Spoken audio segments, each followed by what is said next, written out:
এবারে জানাবো এক নজরে দৈনিক পত্রিকার শিরোনাম।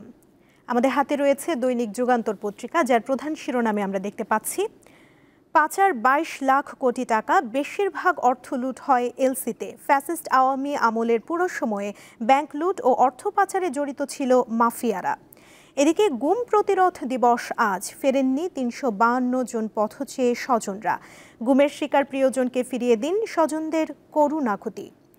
আরও দেখতে পাচ্ছি ফেব্রুয়ারিতে নির্বাচন নিয়ে কোনো শঙ্কা দেখছি না, বিএনপির প্রতিষ্ঠা বার্ষিকী উপলক্ষে যুগান্তরকে মির্জা ফখরুল।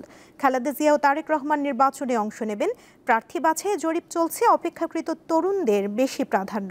জামায়াতের সঙ্গে জোটের কোনো সম্ভাবনা নেই, 50 বছরেও আওয়ামী লীগের ক্ষমতায় আসার সম্ভাবনা দেখি না।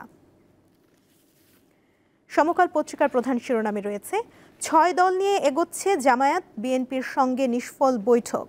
জুলাই সনদ, বিএনপি আর ছাড় দেবে না, জামায়াত ও অনর। জামায়াত এনসিপি সহ 7 দলের বৈঠক। ভোটের আগে সংস্কারের 7 দল এক অবস্থানে।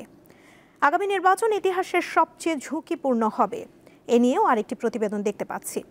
আরও রয়েছে উগ্রবাদের রাজনীতি ফিরিয়ে আনার ষড়যন্ত্র চলছে, প্রকাশনা অনুষ্ঠানে বললেন মির্জা ফখরুল। প্রথম আলো পত্রিকার প্রধান শিরোনামে আমরা দেখতে পাচ্ছি বাসা, কারখানা ও রাজনৈতিক দলের কেন্দ্রীয় কার্যালয়, ইসির প্রাথমিক বাছাই। আরও রয়েছে দল সংশ্লিষ্টতা না থাকাকে শক্তি মনে করছে উমামার প্যানেল। দেখে নিলাম আজকের দৈনিক পত্রিকার শিরোনাম।